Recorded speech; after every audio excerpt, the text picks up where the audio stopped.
খেলা শুরু করার জন্য আমি অনুরোধ করছি।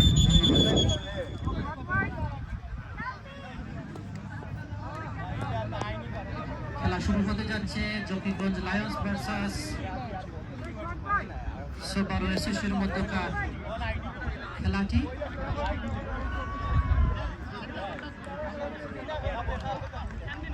শক্তিশালী প্রতিপক্ষ জকিগঞ্জ লায়ন্স, গতবারের চ্যাম্পিয়ন।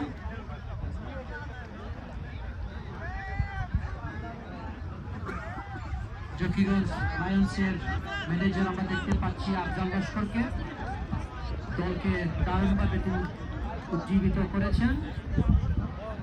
আশা করি আমরা একটি সুন্দর একটি খেলা উপভোগ করব।